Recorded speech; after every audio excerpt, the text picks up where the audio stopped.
कोतादी हरिद्वार के रोशनाबाद से एक बड़ी जानकारी सामने आ रही, जहां सीएमओ कार्यालय पर एनएचएम के कार्यकर्ताओं ने स्वास्थ्य कर्मचारियों के साथ मिलकर धरना प्रदर्शन किया। और प्रदर्शनकारियों का कहना है कि हमें नीति आयोग के द्वारा कोविड कॉल में रखा गया था और उनका आरोप है कि 12,000 रुपए की मासिक सैलरी पर उन्हें रखा गया था, जबकि हमें 7600 रुपए ही दिया जा रहा है। साथ ही उनका आरोप है कि कार्य पर रखते वक्त उनसे कहा गया था कि 1 साल के अंतराल के बाद उन्हें आगे के कार्यकाल के लिए रिन्यू कर दिया जाएगा।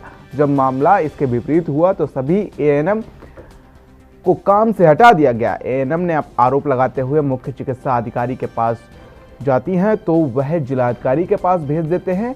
और साथ ही उन्होंने आरोप लगाया है कि जब जिलाधिकारी के पास अपनी मांगों को लेकर जाती हैं तो वो मुख्य चिकित्सा अधिकारी के पास भेज देते हैं। सब एक दूसरे के ऊपर पल्ला झाड़ने में लगे हुए हैं। उन्होंने अपनी मांग रखते हुए कहा कि जब तक हमें कार्य पर वापस नहीं रखा जाता तब तक हम अपने जो धरना है वो समाप्त नहीं करेंगे।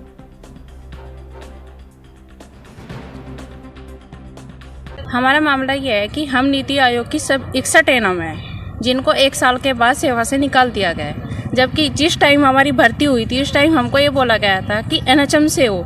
जब हमें लेटर मिला तब हमें पता लगा कि हम नीति आयोग से है। फिर उसके बाद जब हमने पूछा कि नीति आयोग क्या है तो उन्होंने कहा कोई बात नहीं, तुम्हारा 1 साल के बाद रिन्यूअल हो जाएगा जैसे एनएचएम का होता है। लेकिन हमारा रिन्यूअल नहीं हुआ और हमें 1 साल के बाद निकाल दिया गया।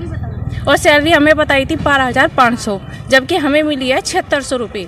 और कोविड काल में हमने इतना काम किया है, सुबह 8 बजे से लेकर रात के 8 बजे तक हमने कंटिन्यू काम किया है, पानी तक नहीं पिया है, अपने बच्चों को छोड़कर आए हैं, छोटे छोटे बच्चे अपने घर में छोड़कर।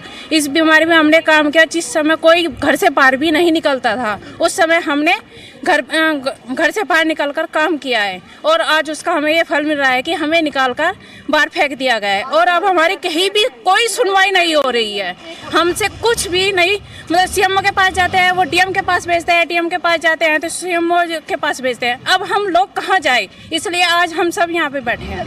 ये चाहते हैं कि हमारा रिन्यूअल किया जाए, हमें वापस लिया जाए और एनएचएम में हमें समायोजित किया जाए, जबकि हमें एनएचएम बताया था तो एनएचएम में ही हमें समायोजित किया जाए।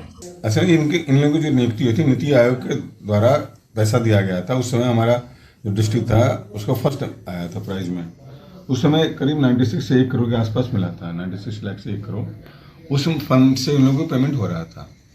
अब हम आज के डेट में 23वें नंबर रैंक पे हैं, तो हमें नीति आयोग ने फंड देने से मना कर दिया। तो इन लोगों के स्वतः चुके 11 महीने के इन लोगों का कॉन्ट्रैक्ट हुआ था, स्वतः टीएनएम के थ्रू जिसमें कंपनी के थ्रू तो समाप्त हो गया इनका एग्रीमेंट। तो साइन करते समय देखा होगा इन्होंने 11 महीने का कि 5 साल का है, तो एग्रीमेंट पर साइन हुआ होगा। इन्होंने देखा होगा, अनपढ़ तो है नहीं लोग, देखा होगा एग्रीमेंट कितने दिन का है हमारा। सीएम ऑफिस है नहीं, ये सीडीओ साहब और डीएम साहब की तरफ से हुआ है कि इन लोगों की चूंकि नीति आयोग के यहाँ से फंडिंग हुई है, हम आज के डेट में 23वें रैंक पे है, नीति आयोग पैसा नहीं दे रही है।